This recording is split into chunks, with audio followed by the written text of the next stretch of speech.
So good morning all of you. कैसे हैं मेरे देश के बच्चों? सब ठीक ठाक? सो मेरे प्यारे बच्चों, आज हम लोग क्लास 11th का इकोनॉमिक्स देखेंगे। इकोनॉमिक्स में जो हम आज देखेंगे वो क्लास 11th का फर्स्ट चैप्टर का आज एक्सटेंशन होगा, मींस सेकंड क्लास होगा। ये फर्स्ट चैप्टर का सेकंड क्लास होगा। ऐसे अभी तक टोटल 3 क्लासेस आ जाएंगे आपके। आज हम लोग जो क्लास में देखेंगे वो होगा पीपीसी क्या होता है, प्रोडक्शन पॉसिबिलिटी कर्व क्या होता है, शेड्यूल क्या होता है, देन उसके बाद हम पीपीसी को क्या क्या एजम्पशन लेके बनाते हैं, पीपीसी का कर्व कैसा होता है। आज हम सारी बातों को एक एक करके सीखेंगे।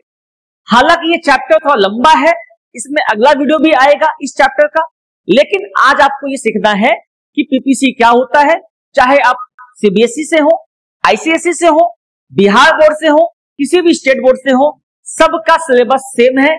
आप एकदम इत्मीनान होकर के सीखिए। आइए देखते हैं बच्चों। सो देखो क्या होता है। जो पहला कॉन्सेप्ट है वो क्या है? Production possibility curve. जो पहला कॉन्सेप्ट है वो क्या है? Production possibility curve. अब ये क्या होता है सर? प्रोडक्शन पॉसिबिलिटी कर्व क्या होता है? मेरी बात समझना। होता क्या है, आपकी इकोनॉमी में सरकारें कई चीज बनवाती हैं, कई चीज का प्रोडक्शन होता है, एन नंबर्स ऑफ प्रोडक्शन होता है, और होना भी चाहिए। क्योंकि अगर हम एक ही चीज का प्रोडक्शन करेंगे तो क्या मेरा देश खा पाएगा, कमा पाएगा? नहीं। एक बिजनेसमैन को भी क्या होना चाहिए? एक बिजनेसमैन भी एक से ज्यादा चीज प्रोड्यूस करे, एक से ज्यादा इनकम का सोर्स जनरेट करे। कभी भी एक सिंगल सोर्स ऑफ इनकम पे कभी भी किसी को नहीं रहना चाहिए। क्यों सर? क्योंकि एक कहावत है that don't keep your eggs in a same basket. एक ही डलिया में अगर तुम सारे एग्स रख लिए और तुम जा रहे हो, कहीं पांव फिसल गया, सारे के सारे एग्स क्या हो जाएंगे? नष्ट हो जाएंगे। सारा का सारा इनकम तुम्हारा खत्म हो जाएगा। So keep your eggs means तुम्हारे जो इनकम है अलग अलग जगह पर रखो, जहां से अगर कोई इनकम नहीं जनरेट कर पाए, तो कुछ लॉसेस हो गया, तो सेकंड तरीका हो तुम्हारे पास जो कि तुम इनकम जनरेट कर पाओ। सो क्या है? हम प्रोडक्शन करेंगे, कई चीजों का करेंगे, लेकिन हमारे पास क्या है? एक एजम्पशन है। एजम्पशन क्या है बच्चों? एजम्पशन है कि हम 2 से अधिक चीजों का नहीं कर सकते। मींस क्योंकि हमारे पास ग्राफ क्या है? एक तो एक्स एक्सिस है, एक वाई एक्सिस है। एक क्या है? एक्स है, एक है वाई है। तो इसीलिए हम 2 ही एक्सेस है। ये मेरा कंपल्सन है, ये मजबूरी है कि हम 2 गुड्स से ज्यादा दिखा ही नहीं सकते। इसीलिए हम क्या करेंगे? हम 2 ही गुड्स को आगे लेके चलेंगे और प्रोडक्शन पॉसिबिलिटी कर्व देखेंगे क्या होता है। आइए समझते हैं। तो लिखा हुआ है it refers to the graphical representation. पहली बात क्या है? जहां भी कर्व देखोगे, जहां पे भी कर्व आएगा वहां पे ग्राफिकल रिप्रेजेंटेशन होगा। तो it refers to the graphical representation of all possible combination. सारे possible combination of two goods which a producer is willing to produce with his given resources, अपने रिसोर्सेस के साथ और टेक्नोलॉजी के साथ। मतलब क्या हुआ बच्चों कि एक बिजनेसमैन, एक एंटरप्रेन्योर, एक देश क्या करेगा? सारे पॉसिबल कॉम्बिनेशन बनाएगा, जिसमें कि 2 गुड्स हो। 2 गुड्स लेकर के सारे पॉसिबल कॉम्बिनेशंस बनाएंगे, जिसमें कि हमको क्या होना चाहिए? इनकम होना चाहिए। सो क्या करेगा? A producer is willing to produce with his given resources and technology. जो टेक्नोलॉजी दिया हुआ है वो, और रिसोर्सेस जो है उसके पास वो, उसके साथ अपना काम करेगा। आइए समझते हैं आगे। तो देखो क्या है बच्चों, हमारे पास क्या है? ये क्या है? ये है प्रोडक्शन पॉसिबिलिटी का शेड्यूल। मेरी बात समझना। जो चीज हम कर्व में बनाते हैं, हम ग्राफ में जो बनाएंगे वो होता है प्रोडक्शन पॉसिबिलिटी कर्व, और जो चीज टेबुलर फॉर्म में हो उसको बोलते हैं प्रोडक्शन पॉसिबिलिटी शेड्यूल बोलते हैं। ठीक है, तो प्रोडक्शन पॉसिबिलिटी शेड्यूल में क्या है, दो चीजें हैं, एक है गन, एक है व्हीट। ठीक है, अब देखो क्या है, अगर पॉसिबिलिटी ए है तो क्या है, हम मेरे पास इतना पैसा है कि हम 100 पीसेस गन बना सकते हैं। ये पीसेस है, ये पीसेस है, हम 100 पीसेस गन बना सकते हैं। लेकिन अगर हम 100 पीसेस गन बनाएंगे तो व्हीट उपजाने के लिए पैसा है ही नहीं मेरे पास, व्हीट उपजाने के लिए पैसा है ही नहीं मेरे पास। तो सोचो, मान लो इसको हम क्या करते हैं, हाँ, इन हेक्टेयर्स ले लेते हैं या इन क्विंटल्स ले लेते हैं, इन क्विंटल्स। ठीक है, व्हीट है इन क्विंटल्स, गन है पीसेस में। तो 100 पीस अगर बनाएंगे तो 0 बनाएंगे। अगर हमको लग रहा है कि अगर हम व्हीट उपजाते तो हमको ज्यादा फायदा होगा, हमको ज्यादा फायदा होगा, तो हमने क्या किया, यहां पर से अपना क्या कर दिया, रिसोर्सेस को कम कर दिया। रिसोर्सेस को कम करेंगे तो मैन्युफैक्चरिंग भी कम होगा, और इस पैसे को इधर शिफ्ट कर दिया, यानी कि व्हीट उपजा लिया 1 क्विंटल। हमने और कम किया, क्यों, हमें लग रहा है व्हीट में ज्यादा प्रॉफिट है। अब इसको और कम कर दिए, यहां हमने और इंक्रीज कर दिया, हम इसको और कम कर दिए, यहां इसको और इंक्रीज कर दिया, हम इसको और कम कर दिए, यहां इसको और इंक्रीज कर दिया। मींस तुम देख रहे होगे कि तुम गन का प्रोडक्शन को कम करते जा रहे हो और व्हीट के प्रोडक्शन को मैक्सिमम करते जा रहे हो। ठीक है, नो आगे चलते हैं।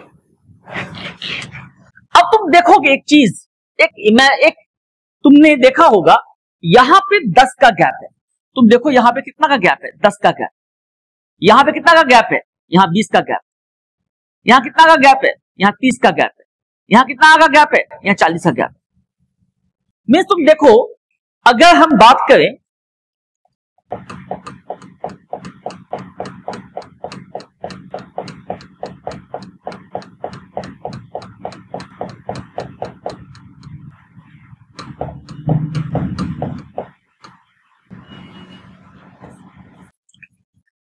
यहां देखो, अगर हम बात करें 100 से 90 हो गया ना, इट मींस 10 से कम हुआ है ना। यहां कितना से कम हो गया, 20 से कम हुआ, 20 से कम हुआ। यहां कितना से कम हुआ, 30 से कम हुआ। यहां कितना से कम हुआ, 40 से कम हुआ। मींस आपका जो प्रोडक्शन है, जो कम हो रहा है, वो बढ़ते हुए दर से हो रहा है, decreasing with increasing rate, decreasing with increasing rate. इसीलिए क्या होता है, इसे हम बोलते हैं क्या, इसे हम बोलते हैं इंक्रीजिंग एमआरपी। हम इसे बोलते हैं इंक्रीजिंग एमआरपी, हम इसको बोलते हैं इंक्रीजिंग एमआरपी बोलते हैं। बात समझना ठीक से क्या है, बात समझना ठीक से क्या है, मेरी बात समझना। अब क्या है, ये जो तुम क्या कर रहे हो, यहां का पैसा वहां ट्रांसफर कर, यहां का पैसा वहां ट्रांसफर कर, यहां का पैसा वहां ट्रांसफर कर, तो ये क्या हो गया, ट्रांसफॉर्मेशन। ट्रांसफॉर्मेशन कहते हैं। ये क्या हो गया, हम जिस दर से ट्रांसफॉर्म कर रहे हैं उस दर को हम कहेंगे मार्जिनल रेट ऑफ ट्रांसफॉर्मेशन, और ये जो मार्जिनल रेट ऑफ ट्रांसफॉर्मेशन है वो इंक्रीजिंग रेट से, वो इंक्रीजिंग रेट से हो रहा है। ठीक है, आगे चलते हैं। अब मैं बात समझो, इस बेसिस पे हमने एक ग्राफ बना लिया। क्या किया, जो गन था इस गन को हमने एक्स पे ले लिया, सॉरी जो गन था उसको हमने वाई पे ले लिया, जो व्हीट था उसको हमने क्या लिया, एक्स पे ले लिया। क्यों सर, ऐसा क्यों लिए, गन नीचे क्यों नहीं लिए, गन एक्स पे लेते। देखो, लेने को ले सकते हैं, एकदम कोई दिक्कत नहीं है, लेकिन जो मकसद है सिखाने का, जो तरीका है सिखाने का, जो एम है, जो टारगेट है सिखाने का, वो फुलफिल नहीं हो पाएगा, कर्व कुछ और बन जाएगा। तो सुनो, हम क्या करेंगे, हमेशा जो बढ़ते हुए क्रम में होगा 0 1 2 3 4, ये इंक्रीजिंग रेट से है, यहां क्या होगा, कम होते जा रहा है ना, इसको हम y पे लेंगे, ये y है और ये मेरा x, ठीक है, ये x है। नो, हम क्या करेंगे, इनको यहां प्लॉट कर देंगे, हम पॉइंट ग्राफ से इसको हम यहां पे प्लॉट कर देंगे। प्लॉट जब करेंगे तो आप पाएंगे, तो आपका जो कर्व होगा वो ऐसे ऐसे मूव करता होगा, ये पोजीशन होगा कर्व का। This is the position. तो ये जो पोजीशन है, ये जो तरीका है, इसे हम बोलते हैं क्या? Concave curve. इसको हम क्या बोलते हैं?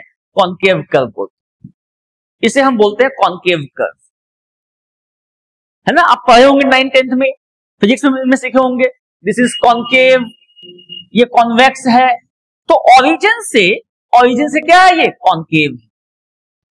ठीक है, आगे मूव करते हैं। नो, अब क्या है देखो, अब समझना मत को भाई। Assumption of PPC, assumption of PPC, क्या क्या एजम्पशंस लेके चलेंगे अब? What are the assumptions? क्या क्या एजम्पशंस हम हैं लेके चलेंगे? तो पहला एजम्पशन देखो क्या हुआ? The economy produces only 2 goods और सर्विसेज एट अ टाइम। एक समय पे इकोनॉमी 2 ही सामान बना रही है, 2 ही सामान या 2 सर्विसेज, सेवा दे रही है, 2 ही, बस 2 ही, इससे अधिक नहीं। नेक्स्ट क्या है? The quantity and quality of the resources, the quantity and quality of the resources are fixed during the period. जैसे फॉर एग्जांपल क्या है? रिसोर्सेस में क्या आ जाएंगे? रिसोर्सेस क्या है आपके? Land, labour, capital, entrepreneurship. ये 4 क्या है? इनपुट्स है, फैक्टर ऑफ प्रोडक्शन है। ये 4 चीज होंगे तभी आप कोई भी चीज बना सकते हैं। अगर ये 4 चीज नहीं होंगे, आप नहीं बना पाएंगे कोई चीज। जमीन चाहिए, श्रम चाहिए, पूंजी चाहिए और रिस्क लेने की क्षमता चाहिए, एंटरप्रेन्योरशिप।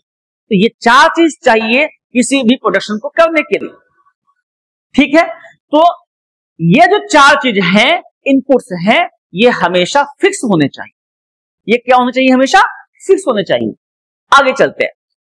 अब है क्या? Full and efficient utilization of resources. हमारे पास जो भगवान ने रिसोर्सेस दिया, ये जो रिसोर्सेस है, यही सब रिसोर्सेस है। ये जो रिसोर्सेस हैं, ये क्या होने चाहिए? फुल्ली यूटिलाइज होने चाहिए। Fully and efficiently means complete utilize हो और बहुत कुशलता के साथ हो। हम बचाएं नहीं और वेस्ट भी नहीं करें। हम किसी रिसोर्सेस को बचाएं भी नहीं और वेस्ट भी ना करें। तो ये क्या है? फुल्ली यूटिलाइजेशन ऑफ रिसोर्सेस कहते हैं। The level of technology remains constant. Means क्या हुआ?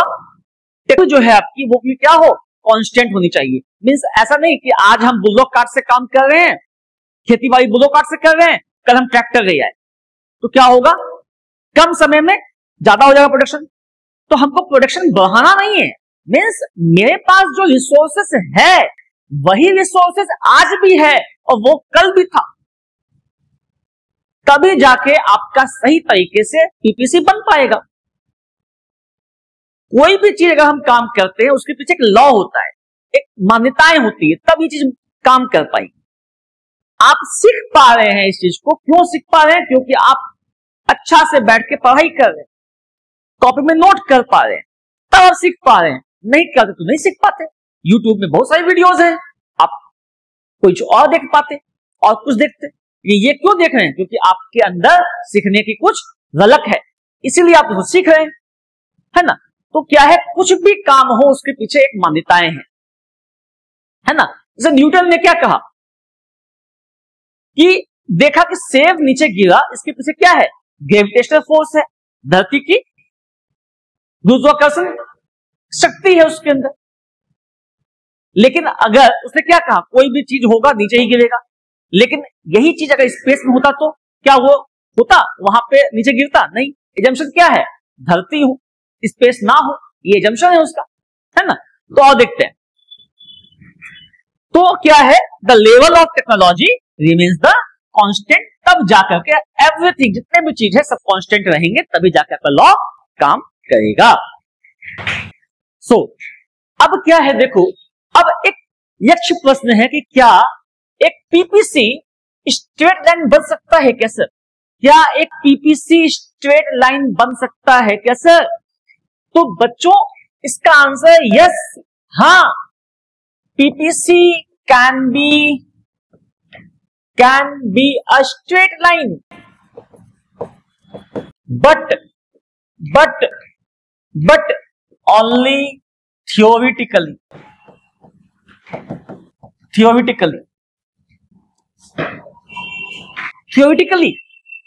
प्रैक्टिकल में नहीं जी। एक बिजनेसमैन हमेशा चाहेगा कि जहां पे उसको ज्यादा नफा है, जहां पे उसको ज्यादा नफा मिल रहा है, वो मैक्सिमम जल्दी से जल्दी वहां जाए। तो वो धीरे धीरे नहीं जाएगा, वो जल्दी से जल्दी जाएगा, और जल्दी जब जाएगा तो वहां पीपीसी कॉन्केव बनेगा, स्ट्रेट बन ही नहीं सकता।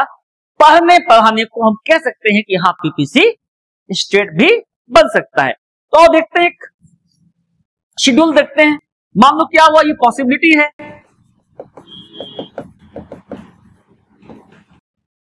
ये गन है और ये क्या है, वीट है।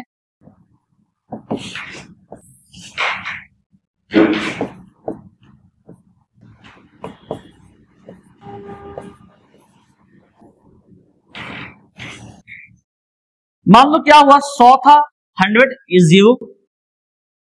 ये क्या हुआ, मान लो 90, ये 1। ये क्या है, 80, ये 2। ये क्या है, 70, ये 3। ये क्या है, 60, ये 4, है ना। तो क्या हुआ, तुम देखो यहां पे क्या हुआ, 10 से कम हुआ, फिर 10 से कम हुआ, फिर 10 से कम हुआ, फिर 10 से कम हुआ, ट्रांसफर हो रहा है। तो इस केस में क्या होगा, जब तुम बनाओगे ग्राफ, तो ग्राफ जो बनेगा वो हमेशा एक स्ट्रेट लाइन बनेगा। तुम कॉपी पेन निकाल के बनाना और मुझे कमेंट करना क्या बना कि नहीं बना। ये y एक्सिस है, ये x है, ये 0 है, और ये आपका कर्व बनेगा। ये पक्का गारंटी ले लो मेरे से, ऐसा ही बनेगा। तो यस इट इज पॉसिबल, लेकिन पॉसिबल है थियोरिटिकली, प्रैक्टिकली पॉसिबल नहीं है जी। आगे मूव करते हैं। अब है क्या पीपीसी कॉन्वेक्स हो सकता है सर? यस, यहां भी हम कह सकते हैं यस पीपीसी कॉन्वेक्स भी हो सकता है। PPC can be convex but only theoretically,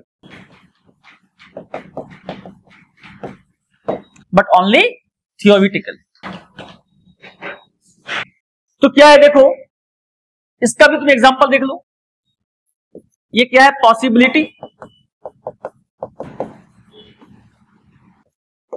gun, ये वीट।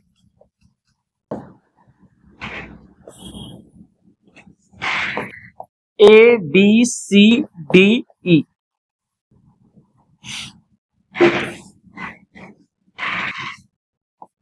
100 0। मान लो क्या हुआ, यहां पे हमने 60 लिख दिया, यहां पे 1 लिख दिया। यहां पे मान लो क्या हुआ, यहां पे हमने क्या किया, 30 लिख दिया, यहां 2 लिख दिया। यहां पे मान लो क्या हुआ, 10 लिख दिया, यहां 3 लिख दिया। यहां क्या हुआ, मान लो क्या हुआ, 40 30 20 और 10 0। यहां पे 4 लिख दिया। मान लो क्या हुआ, ये देखो। सो यहां पे क्या ट्रांसफर होगा, देखो व्हाट इज द ट्रांसफर। 40 से कम हुआ, यहां पे क्या हुआ, 30 से कम हुआ, देन 20 से कम हुआ, देन 10 से कम हुआ। तो ये तुम देख रहे हो कि यहां पे क्या हो रहा है, गिरते हुए दर से गिर रहा है, decreasing with diminishing rate, decreasing with diminishing rate. तो यानी क्या हो जाएगा, यहां पे आपका कर्व जो बनेगा वो कर्व आपका बन जाएगा, जो आपका कर्व है वो कर्व बन जाएगा समथिंग अराउंड ऐसा। आप निकाल के देखना, यू विल फाइंड कि कर्व आपका ऐसा ही बनेगा। पक्का है, लिख के ले दो। ठीक है बच्चों, तो यहां तक की पढ़ाई करके रखना, और हम लोग उसके बाद आगे भी देखेंगे। ठीक है, एक छोटा सा कॉन्सेप्ट और पढ़ लेते हैं एक बार। ठीक है, आ जाओ देखते हैं। एक कॉन्सेप्ट है क्या, what is opportunity cost. What is opportunity cost, तो क्या बोला गया, देखो ये क्या है, अपॉर्चुनिटी कॉस्ट क्या है सर, तो कहा गया opportunity cost refers to the value of the next best alternative for कौन, अभी तुम क्या कर रहे हो? पढ़ाई कर रहे हो ना। अगर पढ़ाई नहीं कर रहे हो तो होते तो क्या कर रहे होते? मोबाइल चला रहे होते, कुछ और रील्स देख रहे होते, सो गए होते, घर का सब्जी ला रहे होते, खेल रहे होते। तो उनको छोड़ करके तुम अभी यहां बैठ के पढ़ाई कर रहे हो ना। तो ये जो तुम पढ़ाई कर रहे हो, जो तुमने छोड़ दिया वो है opportunity cost. That is what the opportunity cost. अब जो तुमने छोड़ दिया वो क्या है? जैसे फॉर एग्जांपल हम एक एग्जांपल लेकर आपको समझाते हैं। देखो इकोनॉमिकली समझाते क्या है। मान लो एक व्यक्ति है जिसका 10,000 का उसको ऑफर मिला एक जॉब के लिए, जॉब ऑफर नंबर 1। उसी व्यक्ति को सेम सिचुएशन में ऑफर मिलता है 15,000 का। ये बताओ मेरे को कि ये जो जॉब नंबर 1 लेगा या 2 लेगा? ऑब्वियस सा बात है, एक कॉमन इंसान तो 2 ही लेगा ना। हाँ, तो क्या है, जो तुमने 2 नंबर चूज किया, 15,000 का जो जॉब चूज किया, तुमने 15,000 को चूज करने के लिए 10,000 को छोड़ दिया ना, त्याग कर दिया ना। तो ये जो त्याग है इसी का नाम है अपॉर्चुनिटी कॉस्ट। एक बात और सुनो, एक बात और समझना। मान लो 10,000 है, 15 है, एक और तुमको मिला जॉब अपॉर्चुनिटी, ठीक है, जॉब नंबर 3, जॉब नंबर 3, ठीक है। अब 10 है, 15 है, 20,000 है, 10,000 है, 15,000, 20,000। तुम कौन सा चूज करोगे? ऑब्वियस सा बात है कि इंसान कौन सा चूज करेगा? मैक्सिमम चूज करेगा। 20,000 तुमने चूज किया, तो ये जो 20,000 तुमने चूज किया है, किसको छोड़ा? क्या तुमने 10 को छोड़ा? नहीं sir, no. To get 20,000 I have left 15,000। हम 15,000 को छोड़ करके 20,000 पकड़े। 10,000 तो तभी छूट गया था जब 15,000 का ऑप्शन आया था। सो 15,000 इज योर अपॉर्चुनिटी कॉस्ट, क्योंकि तुमने 15,000 छोड़ के 20,000 को पकड़ा है। तो कल इसके बाद की बातें हम लोग करेंगे और फिर आगे चलेंगे, धीरे धीरे चलेंगे, कोई हड़बड़ी नहीं है। बच्चे कॉपी पेन लेके बैठना, पिछला वीडियो देखना, तब ये समझ में आएगा। आपके पास प्लेलिस्ट में हर एक वीडियो दिया हुआ है। आप अपने, जैसे फॉर एग्जांपल 11th इकोनॉमिक्स है, उसको क्लिक करना, वहां वीडियोस मिलेंगे आपको, वहां पे सब वीडियोस देख लेना, आपको ये भी समझ में आ जाएगा और आने वाला भी क्लासेस समझ में आ जाएंगे। So thank you all of you, thank you all of you.